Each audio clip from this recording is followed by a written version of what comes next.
All right, and welcome to another episode of Podcast on Fifth Ave. It's just me and Jenna this week. Jordan will be back next week. We'll miss her, especially for this first part. We're going to talk about Jeff Carter. So if you can't see, if you're watching this on YouTube, you can see it, but wearing a shirt sent to us. You got one too. You're at work, so you're not wearing it at work. But I would if I could. If I didn't have an interview earlier today, I definitely would have worn it. Yeah, it's a good shirt. It's from Steel City brand. If you can't see it, it says Big Jeff Carter, Crush Beers, Score Goals. And it's actually for a good cause, so that's what we're promoting. Good cause. A portion of the proceeds are going to the Foster Love Project, providing love and action to foster children and the families caring for them. The shirt is already available. Again, Steel City brand. If you Google them, or that's their social handles, check them out. So yeah, a good cause, and it's a good shirt. But Jeff Carter, Jenna, what do you think about? I mean, it's almost like he's turned into a meme, like the Crush Beers, Score Goals. Just what do you think about the way, I guess the city's embraced him?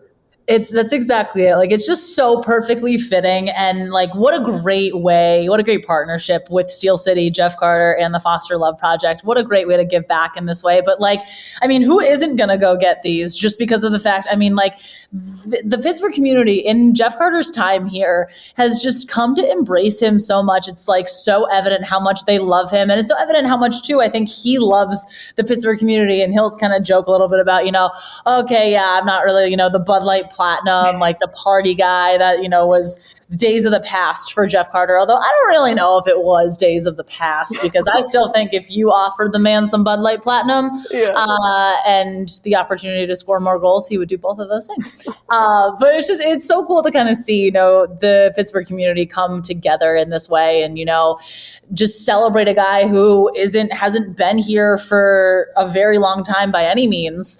And just to be able to be like, hey, we love the fact that you're giving back, and the way that you're embracing us, we're embracing you even more. I always love the fact that with Pittsburgh, it seems if you have any sort of little bit of ties to Pittsburgh, people claim you here as one of their own. It's oh no, he or she is one of us type thing. So Jeff Carter will go down in Pittsburgh history as a Yinzer for from day one to whenever his time with the Penguins is done, which I know a lot of people hope is not for a while. Yeah, just the whole arc of his career. For him to start out with the Flyers, he was a big part of the Flyers for so long. For him to he's got turned into a Pittsburgh icon, like you said, in just a short amount of time here. Yeah, and the meme stuff, the Bud Light Platinum, all that online.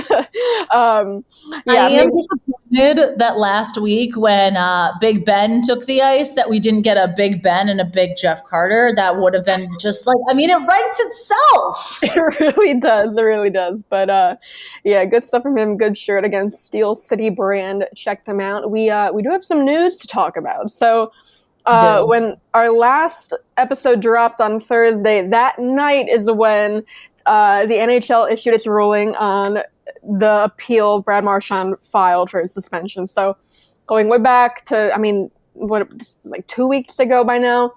Marchand, longer than that then. But yeah, so Marchand obviously suspended for 6 games. That game against the Penguins at the end. He punched Jarry in the side of the head, and then as he was being escorted away by the officials, jabbed a stick in his face. Very Brad Marchand type of thing to do. If you look at the whole game, he was just being a menace. The thing where he took the puck away from Jarry, trying to give it to a kid. That was, and I didn't get to chime in on that episode because that was right. The Super Bowl week, so I still have strong feelings. And everybody always roasts me because I grew up a Boston Bruins fan. They were the team I grew up rooting for. Now I'm just a huge fan of the entire league. I'll watch, again, anything that's on, and obviously you like it when the team that you cover wins because it makes everybody's job better. But that's just one of those things where really, that's what you had to do? Really? Yeah, and then that same game, it should have been interference. Him on Crosby when Crosby broke the stick off the faceoff, was trying to go to the bench to get it. It was like a 30-second like sequence where Marchand was just blocking him, and at some point it's like, what is he doing? I think like he's like face guarding him in basketball. I'm like, exactly? What are we doing here? Yeah, Jordan and I talked about it. Brad Marchand is like, if you let like the intrusive thoughts win, like, you know, he sees Jarry trying to give that puck to the kid, and he's like, take it, and then he just does it. But that's kind of what happened at the end of the game, too. The first two incidents with the puck and the interference, kind of funny, very funny. But then, you know, he does that to Jarry at the end. And I remember, you know, when that happened and I tweeted the video, I'm getting a lot of replies from Bruins fans like, Jarry must have said something, you know, really personal to him to set him off, or because, you know, Bergeron got hurt early in the game, and he must have said something about Bergeron. You know, Jarry must have really crossed the line, because Brad Marchand, known for being very rational, the guy that licks people's faces on the ice, like, he's all there in the head. But yeah, so he appealed the suspension, 6 games to Gary Bettman. Bettman upheld the suspension. It's like a 14-page document, Bettman explaining why he upheld the decision. But in the ruling is Marchand's testimony of what Jarry said to him to set him off. And all Jarry said was, how about that effing save? And, like, I read that, I'm scrolling. I'm like, well, where's the other stuff? Like, you know, like, what's next? Like, where's the your mom joke? Where's something else that's inserted there about, like, your country? I don't know. Yeah, that's it. Which, I don't know. It's funny. It's hilarious. Jarry, he didn't address like after that game. You know, he was asked, and he's like, "Oh, you just want to leave it on the ice." And I think that's why I saw that quote too, and people replying to that like, "Oh, he's really trying to hide what he said." No, all he said was, "How about that effing save?" Which even then, I read that and like, Jarry swore. Like, that's a lot from Jarry. Like, I'm like, wow. Oh my gosh, like Tristan Jarry actually said a bad word? Yeah, because I mean, you watch these videos of, you know, him talking after games, practices, and like, you know, we're around him. He's very even keel. He didn't strike me as like a chirper at all on the ice, especially something like this. So I don't know, it's just funny to hear from Jarry, but then for that to be what set Brad Marchand off, insane. It's always the ones you never expect to, in terms of like Jarry saying it. Like, honestly, that might have been why Marchand, because I don't think, like, I mean, again, any of us, I don't know if any of us, maybe inside the Penguins room, they expect this. Maybe it's like a different side of Jarry, but again, we don't see, you know, this aggressive, passionate in that way. You know, he's always just very even keeled. He's very, you know, hey, here I am. This is what we're doing. I'm going to do this. I'm going to do this. Even in his press conferences, you kind of hear the way he speaks and you see, you know, his demeanor and all of that. So it was a little unexpected, but you and I were talking before we started recording this, and this reminded me so much, and you posted this on Twitter, of the Artemi Panarin and the Marchand like glove fight. Like, and first of all, how was that this year? How was that this past year? That was November. Like you said, like, oh, like last season. Like, no, that was just a couple of months ago. For people that don't remember, there was an incident in a game where Marchand is on the bench, Panarin's on the bench. They're yelling to each other across that little, you know, center partition, and you know, you see the video. Marchand says something to him. Panarin throws his glove at Marchand, gets fined $5,000, I think it was, for it, and then Panarin, I don't think he ever said what Marchand said to him, but then Marchand was asked about it, and he said, I told him no one in Russia likes him, and he said, you know, if that's going to set guys off like this, then this is the softest league in the world. Yep. Which, I mean, the comment, you know, no one in Russia likes you, I feel like we talked about it. That kind of does cross the line for Panarin, just given everything. Like the backstory, Panarin, he's been very critical of the government in Russia, kind of has put his family, I guess you could say, in danger. He did have to take time off to go back home, kind of settle everything there, make sure everything's okay, come back. And so for Marchand to use that against him does kind of cross the line. But then for him to say that, you know, it's the softest league in the world, if that's going to set Panarin off, but then for how about that effing save to set him off? I don't even know words. Like, it's a normal chirp, and it's also one I feel like I respect Tristan Jarry for. Like, that's one of those ones where I'm like, you know what? Yeah, like, if I'm a goalie and I'm making a huge save in a pretty big game against a big opponent, I'm going to be like, yeah, how about that? How do you like that type thing? It was just, and the fact that, that's what set Marchand off. I mean, it's one of those things. Also, shouts to all the Pittsburgh, like, strip district clothing companies who immediately, I mean, you're going to, again, talk about like great taglines for shirts. That's one of those ones that, like, I feel like on a Sunday in the strip, when you're walking through, you're going to see like 12 of those every step you take. Yeah, I'm just looking forward to what happens when the Bruins come back here. I believe it's not until April. Like, what kind of signs we're going to see? And you figure when Marchand comes back, how many goalies are just going to be saying that to him? Knowing that's enough to get his wires to cross. I don't know. This is like probably worse for Marchand than the suspension that he's been turned into a joke. The suspension's pretty bad. I mean, he's the most individual suspensions in NHL history. That was 8. And the money he's forfeited and the fines total to $1.4 million. If that's not enough to get him to get his head in check, then maybe turning into a joke like this will. But can we get some of that 1.4 million, Brad? Right? Like, gladly, if you don't want to, we can take that off your hands. Right.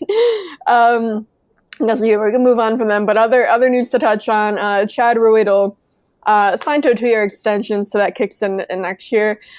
I mean, $800,000. Very affordable, good depth defenseman. I mean, I don't have a problem with this at all. I think to fill the role, he's been a regular this year, but then you go back to, like last season, the season before that, when he wasn't in the lineup every game, he's someone that can just be a depth guy, sit out, and come in and still be effective. So for these next 2 years, whether he's in the lineup or, a seventh defenseman, I think just no-brainer. But what do you think about Chad Ruhwedel? Yeah, it is one of those things, like we were saying, I think last week or the week before too, you can never have too much depth when it comes to defense. And that's going to be so huge. And he is that guy where you can count on him, whether he's in the lineup or not. If he sits out for 2, 4, 6, 10 games and then comes back in, he's going to pick up right where he left off. It's not like he needs a lot to like get back into things. He's also, again, I think it was a great value too.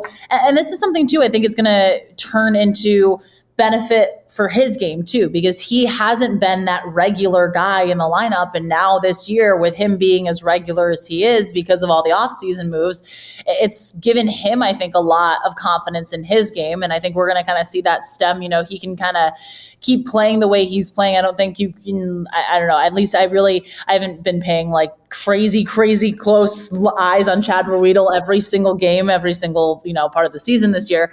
But it's one of those things where it's like to me, it always feels like he's the type of player that isn't going to make this like ginormous, massive mistake. You know what you're getting for him. The ship is steady. He's going to play within the system. And I mean, the Penguins, we heard Ron Hextall kind of say, or in the statement when they announced the re-sign, he basically was like, he's such a great teammate. We're excited to have him here for the next 2 years. And I think they are, just again, because it creates that stability defensively. Yeah, and I when this happened, I did get a couple comments or replies on Twitter about this is an indication of how they feel about P.O. Joseph. This doesn't have anything to with P.O. Joseph at all, because Ruhwedel plays only on the right side. Joseph plays only on the left side. That's not some minor detail. No. If Joseph is going to break into the NHL, it's not going to be on the right side. He did say in training, he was asked in training camp, like, do you have any experience on the right side, even going back to juniors? And he said no. This season in Wilkes-Barre, they put him on the right side to start one game. He didn't even play the full game on the right side. So it's just not, if he's going to break into the NHL, it's not going to be on the right side, given that they're not even giving him a couple of games on the right in Wilkes-Barre. So if his competition is like Pettersson, Matheson, not Ruhwedel. So you can make an argument that Ruhwedel's maybe now holding back Mark Friedman, but not P.O. Joseph. But did you see the video I tweeted of this thing Ruhwedel's doing in warm-ups now? Everyone has their weird kind of like routine. It's like a coordinated whole thing in warm-ups. Everyone has their own little things they do, superstitions. Half of them are Crosby. Like Crosby does he always has to retie his skates at the one point. He does the McDonald's logo. Everyone knows that. But Gensel has something where someone hits him into the corners and then he does the twirl.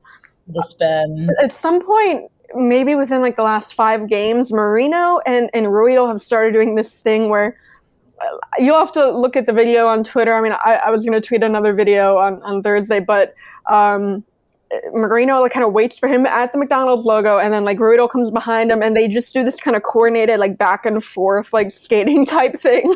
Oh, I love that. And then they always do a low 5. I saw that one time, and I was like, what are they doing? And then like they kept doing it, and I was like, oh, I guess this is a thing now. And they do it on the road too, so it's just another thing to add to this whole warm up routine. But I love stuff like that. It's just so goofy. And then last thing we wanted to touch on with Chad Ruhwedel, you see a lot of kids, players' kids at the game, they're babies. And a lot of them, they wear the jerseys that say like dad or daddy on the back. But Chad Ruhwedel, he posted a picture on his Instagram story of his son. And his son's jersey says Lil Rudy on the back. It's adorable. His kid is so cute. Lil Rudy. He's so I can't get over like the khakis and the shoe. Like, shouts to Chad Ruhwedel and his significant other. I don't know if it's a girlfriend or wife, and I don't want to say incorrectly. So shout out to Chad Ruhwedel and his significant other, because this kid's got swag. The backwards hat. Little Rudy, the backwards hat. Yeah, what's on the hat? It's got the little tag on it too. My goodness.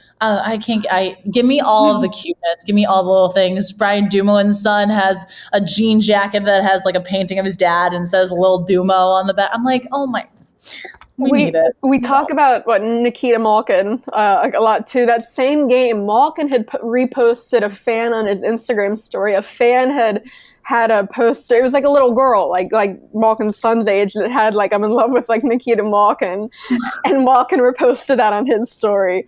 So I love that Nikita Malkin already having his own little fan base. But good time to take a break. We'll come back, talk about games, news, and we take a lot of fan questions too. Just stay with us.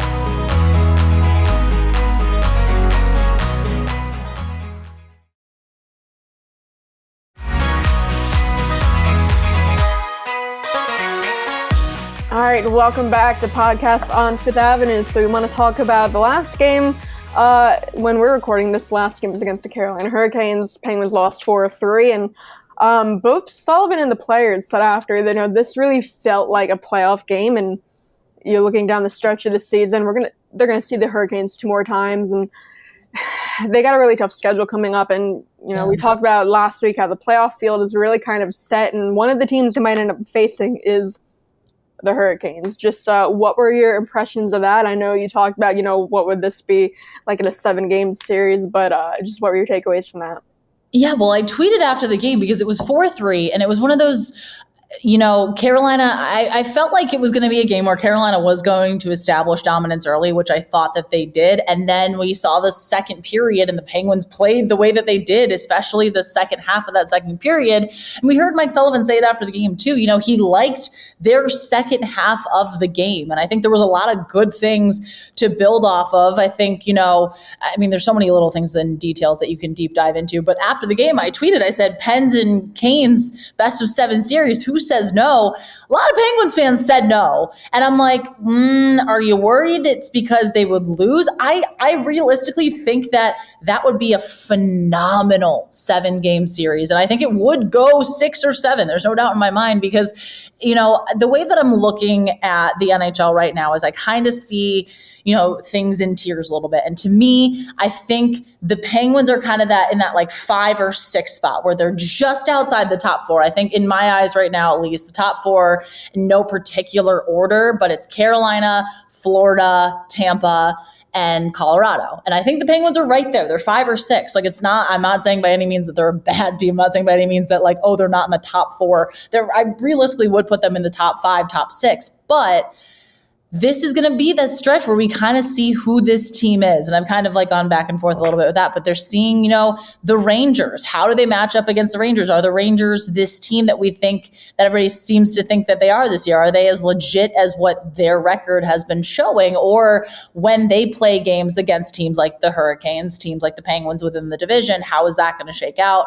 Then you see Tampa soon, then you see Carolina again really soon. So it's a tough stretch, no doubt, but I think that the things that I didn't like from this team against the Carolina in the Carolina game, it's things that they can work on. We heard Mike Sullivan say it's like attention to detail. It's not that, oh my God, they're just such a better team that they are and they consistently outplayed us. I mean, like it was attention to detail and it was little things with the puck. We heard Mike Sullivan talk about it. I think he said like 4 or 5 times after the game.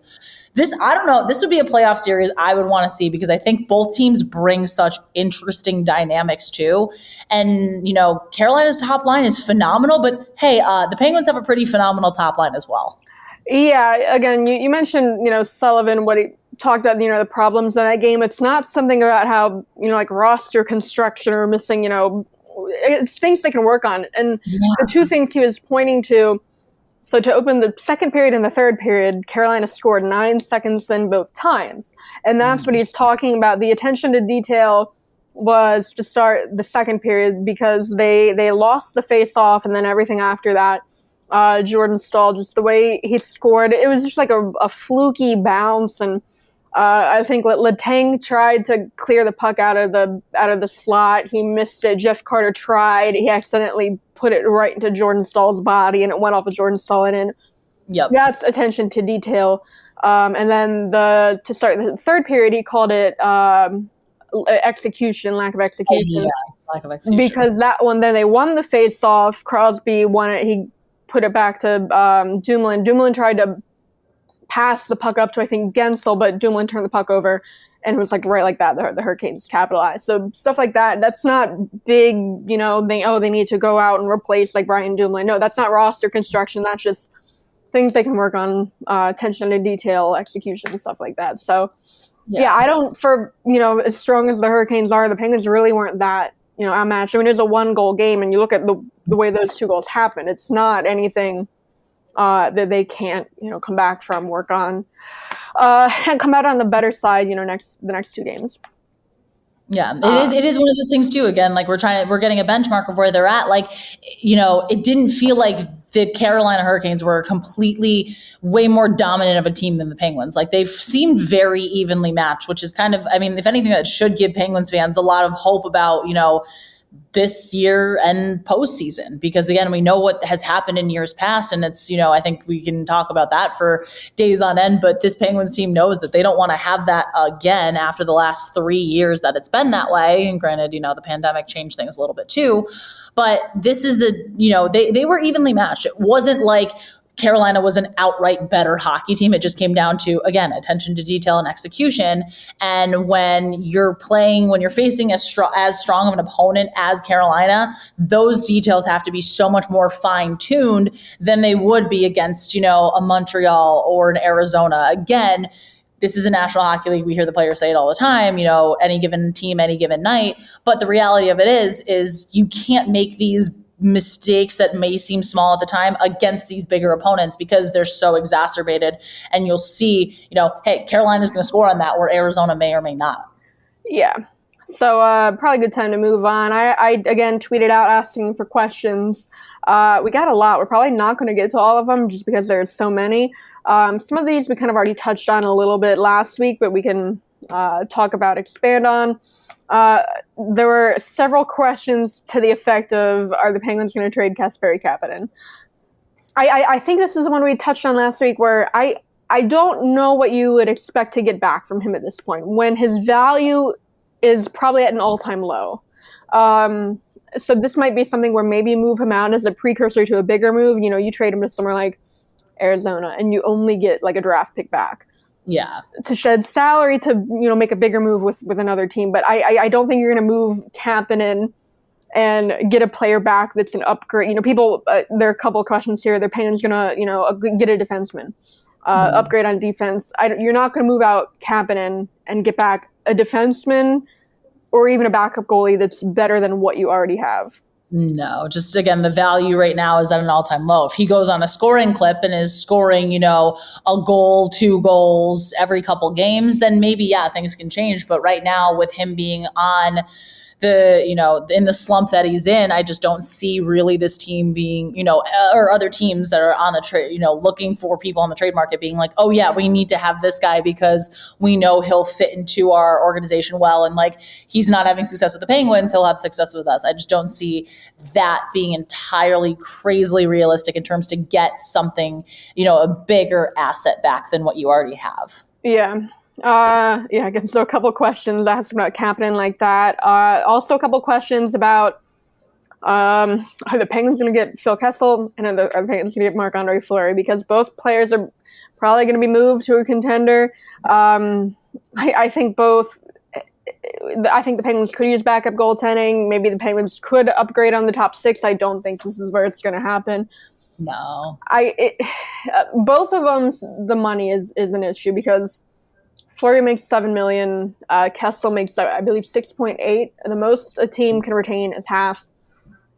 It's just not going to happen. Even if you move out Kapanen, to Arizona, Kessel back, they still don't really have the money. They'd have to dump money otherwise. I don't know. I think getting a reliable veteran backup who's maybe not going to put a ton of pressure on Jarry, because Fleury could be a number 1 somewhere. I don't know if having him, breathing down Jarry's neck like that is what Jarry exactly needs.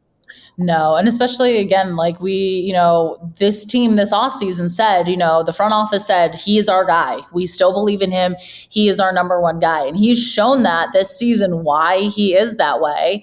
But I think that would kind of just hinder his development a little bit, because then it's kind of the question of not to, go to a totally different tangent here, but comparing it to the what are we conversation when a couple's dating for the first time. It's Jarry in his mind's okay, well, do you value me? Of course you value me, but how much is he going to start? He's been here for so long.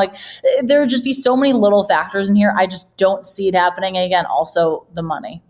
I enjoy the fact too that the Capitals have called him 3 times and he's reportedly turned them down 3 times, which, love the loyalty there. But yeah, with both of these guys, I just don't entirely see it being super, super realistic. And I hate to say it in that way too, because of course you want to put a little bit of the, rose colored glasses on and look at the past. And of course, what they both were able to do when they were here during the cup runs was phenomenal. But I just don't think right now is realistically going to be the time, because of where both players are at, where this Penguins team is at. And also, again, the most important thing, the money. Yeah, I mean, I'm on the same page with you there, but then also, if you talk about the rose-colored glasses and people getting real big on nostalgia, if someone was would you want to bring Jágr back for league minimum for a year? I'd be yeah. So that one, nostalgia, I'm all for that. So I think everyone's prone to nostalgia sometimes, but yeah, just the money, it doesn't make sense. No. I'd have a hard time saying no. If you said bring Jágr back, I'd be okay, I'm in. Give me those press conferences would be, oh my God. I'd live for that. I'd live for that. All right, moving on. Andrew, he says, do you see Malkin in a Pens jersey next year? They've already proven that they can win without him in the lineup. So I think Malkin kind of addressed this today, Wednesday. He was, asked about, because he assisted on Crosby's 500th goal, and he talked about that, how special that was, and he said, I hope Crosby assists on my 500th. So he's 70 away right now, so I mean, that would, I think, in at least 2 more years. He wants to be back. I don't think that's the question. He wants to be back. Ownership, when new ownership was in town, it was John Henry.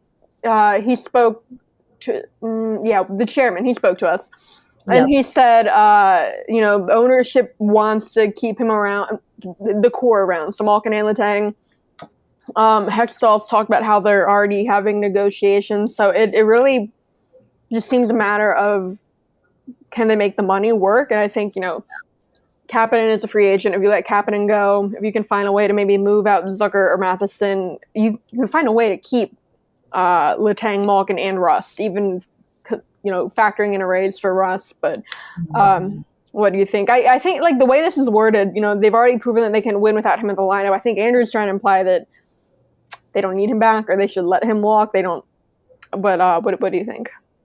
And I think it also kind of comes down, I mean, it is funny in the sense, Sid, I feel like has a lot more power than we all think and we all realize, as much as you want to be like, okay, well, he's a player on the team. Of course, he's the captain. Of course, he's Sidney Crosby. But, I have a hard time believing that Ron Hextall and Brian Burke are not going to listen if Sid comes to them and says, whatever it takes, we need to keep Malkin and Letang, which I want to guess has already kind of been assumed like that. It's the core for a reason. Those are Sid's guys. And we hear them talk all the time, we win a lot of these games. Whenever you have Sidney Crosby in your lineup, it's very hard to count a team out. And I think that they really are aware of, they're not gonna do anything to upset Sid in any way. And I think if you potentially were to move a guy like Malkin, that would do that. I mean, he's his guy. They've been there, it's the three of them, but it's also Sid and Malkin having the relationship that they have. I realistically don't see him moving because I really think that they'll be able to make it work. And I think that's what they want. I mean, Malkin's, like you said, on Wednesday, Malkin basically said, I want him to assist on mine. Of course, he still wants to be here. And he's come back and proven this season that, when he's healthy, he can play very well. He's been playing pretty solid in, the last stretch that we've seen him. Obviously, there are some ups and downs, as there are with every player, but I just don't realistically I see him being on the roster next year. Yeah, I just think, it's an indication of how good this team has been for so long, that they've been around for so long, this core, that I don't know if fans take them for granted, guys like Malkin and Letang, that, you can say like, oh, who cares, just let them go. It's not that big of a loss. Like, no, this is, one of the top players. Yeah. I mean, when your top two centers are Hall of Fame centers, like I would joke a little bit when I started covering this team compared to when I was covering Buffalo. I'm like, guys, you don't understand. Like, it isn't like this everywhere. It isn't like, like Evgeny Malkin would be a first line center almost anywhere else. Yeah. So, I think pretty clear. We have a couple more questions to get to. We can probably take a break and then come back and get to. We have some fun ones to touch on, some prospects. So we'll take a break and come back and take more of your questions.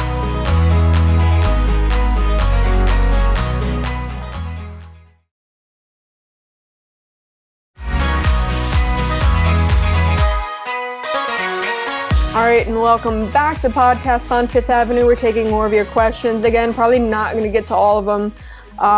Just because there's so many in this episode, I think we're going to make this kind of question and answer thing more of a regular thing, just because we do get a lot of good questions and it's pretty fun. Yeah, thank you for sending them too. We appreciate it. Yeah, so there are two kind of prospect related questions here. Noah, he says, who is the next prospect to make a legitimate impact for the Pens? And then March for the Cup says, should Alex Nylander be called up at some point to see if he can be an answer as one of Malkin's wingers on the second line? So, the answer to both of these questions are the same for me, that Alex Nylander should be the next guy to come up, the next prospect to come up. He's just, you go back to when he was acquired and kind of the scouting reports, and you read about how things went, in Buffalo or whatever, and Chicago. He was actually fine in Chicago, but it sounded like they were getting a Daniel Sprong 2.0 as far as, his attention to detail when it came to his 200-foot game. If you remember, when Daniel Sprong was here, it seemed like that wasn't clicking for him, and it's like he wasn't putting an effort because he didn't see the value in it being a big part of his 200-foot game, and that's what it sounded like they were getting with Nylander. And then Nylander comes in these first few games, I'm not seeing that at all from him, and I'm asking. I've asked, JD Forrest about it a couple times now. Just, what are you seeing from him as far as his 200-foot game, his defense, effort, and that? And he said something to the effect of now that, he's much better than advertised in that area, when they got him, and his effort, everything. Obviously, scoring not a problem with him. He's just under a point per game in Wilkes-Barre, but the scoring, we knew that. We knew he was skilled offensively. That wasn't a question. It just, the other parts of his game defensively. can he handle it? And yeah, the answer is yes. And you go back to, his first year in Chicago, it was a big improvement from when he was in Buffalo. And then he missed the full year because he was injured. And then this year he started in the AHL, which makes sense given that he was off a year. But yeah, you just look at, we've talked about before how people like, oh, this is his third organization and he's only 23. There must be something wrong with him. It's really just about looking for, a fit with some players like this. And he did, I talked to him the other day and he said something about how he just kept talking about how happy he is to be here. And he said, they just let me play here. So it sounded like Buffalo just really didn't handle him well, which very surprising. Buffalo mismanaged prospects, but not that we didn't hear that from Evan Rodriguez, but yeah, he would not be the first player to come out of Buffalo and see a big improvement after leaving Buffalo. But no, yeah, it just he would be my next pick. Puustinen, I think, should get NHL time at this point too. Both of these guys who could play in the top six. I mean, we've talked about it how there are guys like Angelo, Lafferty, Bjorkquist to come out of Wilkes-Barre recently and fill in a bottom six type role, but not really a whole lot of top six type players, and they actually have that now. So Malkin's wing, I mean, if Kapanen's not a fit there, I think right now you'd probably get more out of Nylander than Kapanen, if those are your options. But we have some fun ones to get. Bring it on. Patrick Damp. He says, would you rather fight one horse-sized Jeff Carter or 100 duck-sized Jeff Carters? It's a great, this question regardless is always difficult if it's 100, just the horse and the duck. But adding Jeff Carter, how a lot of teams, the Penguins do it where, they have the little tiny mic and they ask players questions as they're getting on. The Leafs were asked not about Jeff Carter, but would you rather fight a horse-sized duck or 100 duck-sized horses? And one of them was like, oh, I'll take the duck-sized, and horses, you just kick them. And that's how I kind of lean towards. Yeah, so I've thought about that too, but then there's 100 of them versus one, it's a horse-sized Jeff Carter. I'm thinking I could learn how to train horse. Is he a horse though, or is it Jeff Carter? Can I communicate to him? I don't know. This question, I do lean towards the 100 duck-sized whatever's, whatever the question is, because you could just kick them.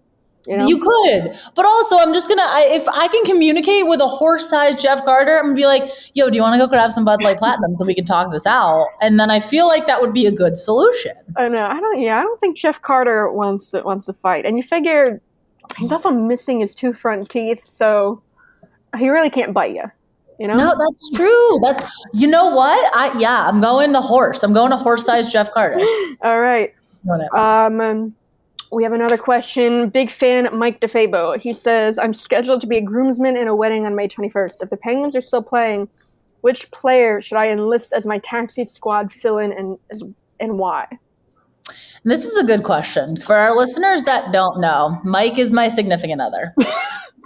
And I'm confused here because is this going, I'm also supposed to go to this and there shouldn't be a reason why I'm not able to go. Is this going to be is this a taxi squad? Is this person going to be my date? Is this basically, I have a lot of questions in terms of are we going to do a bachelorette type show where we bring out the prospects and it's kind of all right, I like you because of this. There are some answers I need questions I need answered. How good of a dancer are they? Are they somebody that's going to because he's in the wedding, so it's going to be them in the wedding. Are they going to be okay with me hanging out by myself while they're in the wedding doing the wedding things? A lot of factors to consider here. I'm gonna approach it as just who would you want to have at your party, the reception, who's going to be a good time. Yeah. Kapanen seems like a pretty obvious answer here. I think, Brian Boyle, underrated pick. You go back to when Brian Boyle was younger. He used to have a good time. You remember HBO 24/7, the year after the Penguins Capitals was Rangers Flyers. Yep. And he was a lot of fun in that. They had the Rangers Christmas party, and he's dressed as Buddy the Elf. He was like the highlight of that party. So I don't know. Since then, I mean, he's married. He has 4 kids. He seems pretty mellow when you talk to him, but you look at, Brian Boyle 10 years ago, he used to be a lot of fun. Maybe he still is fun. We just don't get to see it a lot.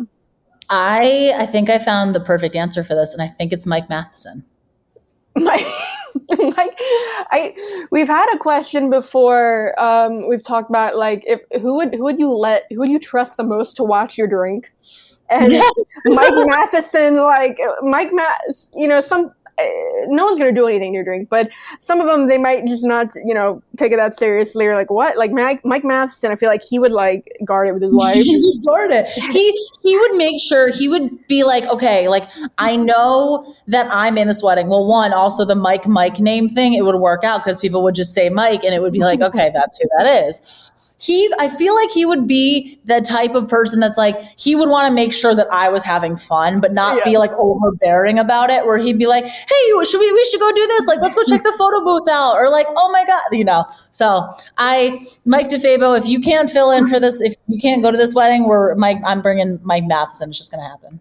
I get the same vibe from Zucker too, as far as that. Just yes. And I remember, so Gensel, he was asked at the All-Star game, who is your funniest teammate, and he said Zucker, which I feel like we don't see a whole lot in like press conferences. No. I mean, we see personality from Zucker, but as far as like the funniest guy on the team, maybe not. We do see it, when he was healthy, and they give out the helmet after every game. You hear guys going crazy in the background, and it's usually Zucker and Kapanen. So, yep. Honestly, no real bad answers here. I don't think there's a bad answer. No, yeah. And also I would like to say among Matheson and Zucker, both of them have awesome wives, and like they could bring their wife as the +1, and I'll just be like the other +1, and I'll hang out because like Mike Matheson's wife, Emily Falzer, former Emily Falzer, love her so much. Yeah. And then Carly Zucker, who's a radio host in Minnesota. I'm like, they can bring the whole family. If kids are allowed to this wedding, I don't know if they are, but like bring the whole family. Yeah, Emily Falzer, for people who don't know, I mean, she used to play defense for Team USA. I don't know if she's officially retired. She did take some time off because they had a baby. So she didn't play in these last Olympics, but I mean, she won gold with Team USA in 2018. So, she bring her at the party, Olympic gold medalist. That would be a great +1. But I was thinking like Wilkes-Barre. Honestly, Wilkes-Barre seems like most of the AHL, you're going to get a lot of guys who know how to have a good time. That's true. Yeah. Bring Mark Friedman. Mark Friedman, as long as there aren't going to be any flyers at this wedding, because, for people who didn't, follow it, we're recording this on Wednesday. They play the Flyers. Wilkes-Barre plays the Flyers affiliate tonight, so who knows what's going to happen. Mark Friedman, he's just down there in a conditioning stint, but they did play the Hershey Bears on Tuesday, and it's like the first period, they're already trying to kill him. Like, it looked like Mark Friedman, he did have kind of a little bit of a late hit against one of the Bears, but then they're all going after him right away, and it's like, this is what we see from Mark Friedman anytime he plays. It's a lot of fun to watch. Like, Mark Friedman might be my most favorite player to watch just because there's always something going on. I'd love to see him get more NHL time, but I don't know who there'd have to be an injury at this point, because I don't know if he's going to be an upgrade over Chad Ruhwedel as far as, just being a reliable bottom 6 option, but he's a lot of fun. He'd probably be a good wedding groomsman option too, so. Yeah. It's been a good time to wrap it up. Send us we're going to tweet this out, reply or comment with like your questions for next week. We can address them next week too. So some good ones, give us some fun ones too, like we've had in this segment. Good way to wrap it up. Yeah. But thanks again for joining us for podcasts on Fifth Ave. Subscribe to us wherever you listen to podcasts. If you look us up on the DK Pittsburgh Sports YouTube, you can actually watch it every week if you don't do that already. We drop new episodes every Thursday. They premiere on YouTube at 2 o'clock. But look us up, YouTube, Spotify, Apple, wherever you listen to podcasts. And thanks for joining us. We hope you enjoy the show.